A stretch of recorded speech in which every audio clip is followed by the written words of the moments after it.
ಕಂಡು ಕೇಳರಿದಂತಹ ಬರಗಾಲಕ್ಕೆ ಈಗಾಗಲೇ ರೈತರು ಬೆಚ್ಚಿ ಬಿದ್ದಿದ್ದಾರೆ. ಈ ರೈತರ ಮೇಲೆ ಸಾಕಷ್ಟು ಈ ಒಂದು ಬರದ ಎಫೆಕ್ಟ್ ಬಿದ್ದಿದೆ. ರೈತರ ಜೊತೆಗೆ ಈ ಒಂದು ಮಕ್ಕಳ ಮೇಲೂ ಸಹಿತ ಇವತ್ತು ಅಂದರೆ ಈ ಒಂದು ಹವಾಮಾನ ವೈಪರೀತ್ಯ ತಟ್ಟಿದೆ. ಯಾವ ಮಟ್ಟಿಗೆ ಅಂತಂದರೆ ಈ ಒಂದು ಹವಾಮಾನ ವೈಪರೀತ್ಯ ಹಿನ್ನೆಲೆಯಲ್ಲಿ ಒಂದು ವೈರಸ್ ಸೃಷ್ಟಿಯಾಗಿದೆ. ಆ ವೈರಸ್ಗೆ ಇವತ್ತು ಮಕ್ಕಳು ಮತ್ತು ಪೋಷಕರು ಆತಂಕಕ್ಕೆ ಎದುರಾಗುವಂತಹ ಸ್ಥಿತಿ ನಿರ್ಮಾಣವಾಗಿದೆ. ಆ ವೈರಸ್ ಯಾವುದು ಏನು ಅನ್ನೋದ್ರ ಬಗ್ಗೆ ನನ್ನ ಜೊತೆ ಮಾತಾಡಲಿಕ್ಕೆ ಹುಬ್ಬಳ್ಳಿಯ ಕಿಮ್ಸ್ ಮಕ್ಕಳ ವಿಭಾಗದ ಡಾಕ್ಟರ್ ವಿನೋದ್ ರಟಗೇರಿ ಇದ್ದಾರೆ. ನಾನು ಅವರನ್ನೇ ಮಾತಾಡ್ತೀನಿ. ಸರ್, ಈ ಹೊಸ ವೈರಸ್ ಏನು ಸರ್, ಅದು ಏನು ಕೆಲಸ ಮಾಡುತ್ತೆ ಮತ್ತು ಅದರಿಂದ ಏನಾಗುತ್ತೆ ಸರ್? ಓಕೆ, ಇದೊಂದು ಈಗ ಬರ್ತಾ ಇರೋವಂಥದ್ದು ಅಂದರೆ ವೈರಸ್ ನಮ್ಮಲ್ಲಿ ಬಹಳ ಸ್ಪ್ರೆಡ್ ಆಗ್ತಾ ಇರೋದು ಹ್ಯಾಂಡ್ ಫುಟ್ ಮೌತ್ ಡಿಸೀಸ್ ಅಂತೇಳಿ, ಅಂದರೆ ಕನ್ನಡದಲ್ಲಿ ನಾವು ಕೈ ಕಾಲು ಬಾಯಿ ರೋಗ ಅಂತಂದು ಅದಕ್ಕೆ ಕರಿತಾ ಇದ್ದೇವೆ. ಇದು ವೈರಸ್ನಿಂದ ಬರುವಂಥದ್ದು. ಕಾಮನ್ ಆಗಿ ಬರುವಂಥ ವೈರಸ್ ಅಂದರೆ ಕಾಕ್ಸಾಕಿ ವೈರಸ್ ಅಂತವೆ. ಅದರೊಳಗೆ ಬೇರೆ ಬೇರೆ ಟೈಪ್ಸ್ ಇದ್ದಾವೆ. ಬಟ್ ಇದರಿಂದ ಮಕ್ಕಳಿಗೆ ಭಾಳಷ್ಟು ಬೇಗ ಸ್ಪ್ರೆಡ್ ಆಗಿ ಬರ್ತದೆ. ಕಾಮನ್ನಾಗಿ ಮಕ್ಕಳಲ್ಲಿ ಇದು 5 ವರ್ಷಕ್ಕಿಂತ ಕಡಿಮೆ ಇರೋ ಮಕ್ಕಳಲ್ಲಿಗೆ ಹೆಚ್ಚಾಗಿ ಕಂಡು ಬರ್ತದೆ. ಬಟ್ ದೊಡ್ಡವರಿಗೂ ಕಾಣುತ್ತೆ, ಬಟ್ ಭಾಳಷ್ಟು ಕಡಿಮೆ ಇರ್ತದೆ.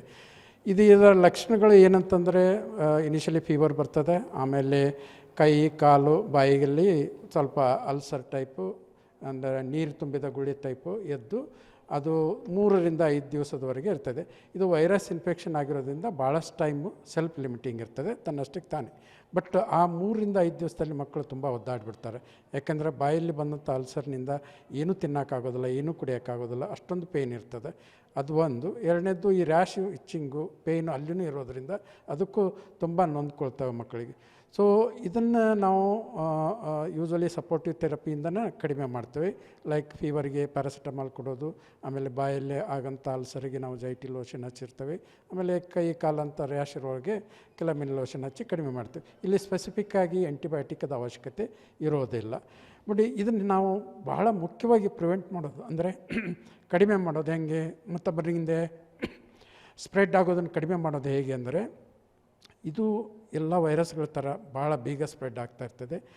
ನಾವುಗಳು ಏನು ಮಾಡಬೇಕಂದ್ರೆ, ಲೈಕ್ ಕೋವಿಡ್ದೊಳಗೆ ಯಾವ ಥರ ನಾವು ಪ್ರಿಕಾಷನ್ ತೊಗೊಂಡು ಅದೇ ಪ್ರಿಕಾಷನ್ನ ಈ ವೈರಸ್ಗೂ ತೊಗೋಬೇಕಾಗುತ್ತೆ. ಅಂದರೆ ಇದರ ವೇಗ ಕೋವಿಡ್ಗಿಂತ ಸ್ಪೀಡ್ ಇದೆ ಸರ್ ಈ ವೈರಸ್ದು. Very contiguous. ಇದು ಭಾಳಷ್ಟು ಬೇಗ ಮಕ್ಕಳೊಳಗೆ ಭಾಳಷ್ಟು ಬೇಗ ಸ್ಪ್ರೆಡ್ ಆಗ್ತಾಯಿತ್ತು ಒಬ್ಬರಿಂದ ಒಬ್ಬರಿಗೆ. ಕೋವಿಡ್ಗಿಂತಲೂ ಜಾಸ್ತಿ ಅಂದ್ರೂ ಅಡ್ಡಿ ಇಲ್ಲ, ಇದರಲ್ಲೇನು ನಿಶ್ಚಾಂಶ ಇದೆ, ಅದರೊಳಗಿದ್ದೇ ಇರ್ತದೆ. ಸೊ ಇದನ್ನು ಹೆಂಗೆ ನಾವು ಪ್ರಿವೆಂಟ್ ಮಾಡ್ಕೋಬೋದಪ್ಪ ಅಂದರೆ, ಹ್ಯಾಂಡ್ ಹೈಜಿನ್ ಅಂತವೆಲ್ಲ ಅದು ಭಾಳ ಮುಖ್ಯ. ಕೈ ತೊಳೆಯೋದು, ಯಾಕಂದರೆ ಇದು 3-4 ರೂಟ್ನಿಂದ ಬರ್ತದೆ. ಒಂದು, ನಾವು ನೆಗಡಿ ಕೆಮ್ಮು ಏನಿರ್ತವೆ ಅದರೊಳಗೆ ಸಿಕ್ರೇಷನ್ದಿಂದ ಏರ್ ಡ್ರಾಪ್ಲೆಟ್ನಿಂದ ಬರ್ತದೆ. ಎರಡನೇದು ಸಿಕ್ರೇಷನ್, ಆ ಸಲೈವ ಬೇರೆ ಬೇರೆ ಆಟಿಕೆ ಸಾಮಾನು ಮೇಲಿದ್ದರೆ ಅದರಿಂದನೂ ಸ್ಪ್ರೆಡ್ ಆಗ್ತದೆ. ಮೂರನೇದ್ದು ಫೀಕ್ ಓವರಲ್ ರೂಟ್ ಅಂತೇವೆ, ಅದರಿಂದನೂ ಸ್ಪ್ರೆಡ್ ಆಗ್ತಾ ಇರ್ತದೆ. ಸೊ ಮುಖ್ಯವಾಗಿ ನಾವು ಹ್ಯಾಂಡ್ ಹೈಜಿನನ್ನು ಉಪಯೋಗಿಸಿದರೆ ಭಾಳಷ್ಟು ಟೈಮ್ ಇದು ಸ್ಪ್ರೆಡ್ ಆಗೋದನ್ನು ಕಡಿಮೆ ಮಾಡ್ತೇವೆ.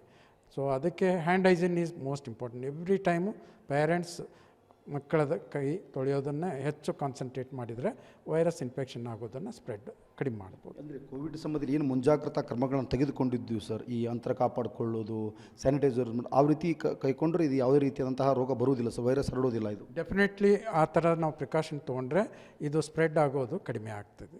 ಇದರೊಳಗೆ ಈಗ ಬಹಳಷ್ಟು ಆತಂಕಕ್ಕೆ ಎದುರಾಗಿದೆ ಸರ್. ಒಂದು ಕಡೆ ಪೋಷಕರು ಇರ್ಬೋದು, ಇನ್ನೊಂದು ಕಡೆ ಅಂದರೆ ಮಕ್ಕಳು ಸರಿಯಾಗಿ ಊಟ ಮಾಡ್ತಿಲ್ಲ. ಇದೊಂದು ರೋಗದಿಂದ 4 ರಿಂದ 5 ದಿನ ಇರೋದು, ಇದು ನ್ಯೂ ಬೋರ್ನಿಂದ 5 ವರ್ಷದ ಮಕ್ಕಳಿಗೆ ಕಾಡುವಂಥ ರೋಗ ಸರ್, ಹೇಗೆ ಸರ್ ಇದು? ಹೌದೌದು, ಇದು ಹೆಚ್ಚಾಗಿ ನಾವು ಹೇಳಿದ್ನಲ್ಲ 5 ವರ್ಷಕ್ಕಿಂತ ಕಡಿಮೆ ಇರುವ ಮಕ್ಕಳಲ್ಲಿ ಹೆಚ್ಚಾಗಿ ಕಂಡು ಬರ್ತದೆ.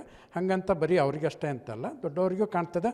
ಆ ದೊಡ್ಡವರಲ್ಲಿ ಭಾಳಷ್ಟು ಕಡಿಮೆ ಇದು, ಬಟ್ ಸಣ್ಣ ಮಕ್ಕಳೊಳಗೆ ಭಾಳಷ್ಟು ವಿಪರೀತವಾಗಿ ಕಾಡ್ತಾ ಇದೆ.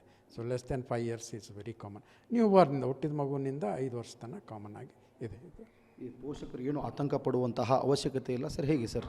ಡೆಫಿನೆಟ್ಲಿ ಇದು ಬಂದಾಗ ನಾವು ಏನು ಈಗ ನಮ್ಮಲ್ಲಿ ಕಾಮನ್ ಆಗಿ ಉತ್ತರ ಕರ್ನಾಟಕದೊಳಗೆ ಗಣಜಲಿ ಅಂತಂದು ಹೇಳ್ತೀವಿ, ಅದೇ ಥರ ಕಾಣ್ತೈತಿ.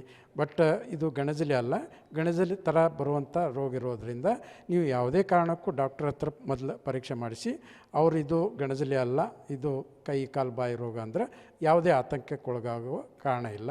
ಇದು ಸೆಲ್ಫ್ ಲಿಮಿಟಿಂಗ್ ರೋಗ ಆಗಿರೋದ್ರಿಂದ ಭಾಳಷ್ಟು ನಾವು ಕಾಂಪ್ಲಿಕೇಶನ್ ಇದರೊಳಗೆ ನೋಡೋದಿಲ್ಲ. ಬಟ್ ಸಪೋರ್ಟಿವ್ ಕೇರ್ ಅಂದರೆ ಹೈಡ್ರೇಷನ್ ಅಂತೀವಿ, ನಾವು ನೀರನ್ನು ಚೆನ್ನಾಗಿ ಕುಡಿಸ್ತಾ ಹೋದರೆ, ಮತ್ತೀಗೇನು ಪ್ಯಾರಾಸಿಟಮಾಲು ಫೀವರಿಗೆ, ಬಾಯಿಗೆ ಹಚ್ಚಲಿಕ್ಕೆ, ಕೈ ಕಾಲಿಗೆ ಹಚ್ಚಲಿಕ್ಕೆ ಲೋಷನನ್ನು ಉಪಯೋಗ ಮಾಡಿಕೊಂಡ್ರೆ ಸಾಕು, ತಾನಾಗಿ ಲಿಮಿಟ್ ಆಗುತ್ತೆ ಮತ್ತು ಕಾಂಪ್ಲಿಕೇಶನ್ ರೇಟು ಇದರೊಳಗೆ ಭಾಳಷ್ಟು ಕಡಿಮೆ ಇದೆ. ಭಾಳ ಅಂದ್ರೆ ಭಾಳ, ನಾವಂತೂ ಭಾಳ ನೋಡಿಲ್ಲ. ಭಾಳ ಅಂದರೆ ಅವರಿಗೆ ರೆಸ್ಪಿರೇಟರಿ ಇನ್ಫೆಕ್ಷನ್ ಆಗೋ, ಸೆಕೆಂಡ್ರಿ ಇನ್ಫೆಕ್ಷನ್ ಆಗ್ತದೆ ಒಮ್ಮೊಮ್ಮೆ ಮಾತ್ರ ನ್ಯೂರಲಾಜಿಕಲ್ ಪ್ರಾಬ್ಲಮ್. ಬಟ್ ಈವರೆಗೂ ನಾವು ಯಾವ ಪೇಷಂಟನ್ನು ನೋಡಿಲ್ಲ ಆ ಥರ. ಈ ವೈರಸ್ ಈಗ ಸೃಷ್ಟಿ ಆಗಲಿಕ್ಕೆ ಹವಾಮಾನ ವೈಪರೀತ್ಯನೇ ಮೂಲ ಕಾರಣ ಅನ್ನೋದು ಸರ್? ಹಾಂ, ಡೆಫಿನೆಟ್ಲಿ ನೀವು ಈಗೇನೇ ಹೇಳಿದಿರಲ್ಲ, ಈ ಹವಾಮಾನ ವೈಪರೀತ್ಯ ನಮಗೆ ಮೊದಲು ವೈರಸ್ ಅನ್ನೋದೇ ಕಡಿಮೆ ಇತ್ತು. ಈ ಕೋವಿಡ್ ಬಂದಾಗಿನಿಂದ ವೈರಸ್ಗಳದ್ದು ಎಲ್ಲ ಆಗಿದೆ. ಈಗ ಬ್ಯಾಕ್ಟೀರಿಯಲ್ ಇನ್ಫೆಕ್ಷನ್ ಭಾಳಷ್ಟು ಕಡಿಮೆ ಆಗಿದೆ. ಈ ಹವಾಮಾನ ವೈಪರೀತ್ಯ ಏನಂತಿರಲ್ಲ, ಇದರಿಂದ ಭಾಳಷ್ಟು ಬದಲಾವಣೆಗಳು ವೈರಸ್ನಲ್ಲಿ ಆಗಿದೆ. ಸೊ ಹೀಗಾಗಿ ನಾವು ಹೊಸ ಹೊಸ ವೈರಸ್ಗಳನ್ನು ಈಗ ನೋಡ್ತಾ ಇದ್ದೇವೆ. ಮೋರ್ ದೆನ್ ಮೊದಲಿನ ನಮ್ಮ ಎಲ್ಲ ಸೀನಿಯರ್ ಡಾಕ್ಟರ್ಸ್ ಎಲ್ಲ ಬರೀ ಬ್ಯಾಕ್ಟೀರಿಯಲ್ ಇನ್ಫೆಕ್ಷನ್ನ ನೋಡ್ತಿದ್ರು. ಇವರು ಇವತ್ತಿಗೂ ಈ ಹೆಸರುಗಳು ಓನ್ಲಿ ಟೆಕ್ಸ್ಟ್ ಬುಕ್ನಾಗ ಅಷ್ಟೇ ಕೇಳ್ತಿದ್ರು. ಈಗ ನಾವುಗಳೆಲ್ಲ ಯಂಗರ್ ಜನ್ರೇಷನ್ನು ಈಗೆಲ್ಲ ಈ ಹೊಸ ವೈರಸ್ಗಳು, ಇದಕ್ಕೆಲ್ಲ ಮೂಲ ಕಾರಣ ಹವಾಮಾನ ವೈಪರೀತ್ಯ ಅಂತಲೇ ಹೇಳ್ಬೋದು. Okay, thank you sir. ಈ ಒಂದು ಹವಾಮಾನ ವೈಪರೀತ್ಯ ಈಗ ಬರುವಂತಹ ವೈರಸ್ ಯಾವುದು ಅಂತ ನೋಡಿದಾಗ ಅಂದರೆ ಬಾಯಿ ಕೈ ಕಾಲು ರೋಗ ಅಂತ ಕರೀತಾರೆ.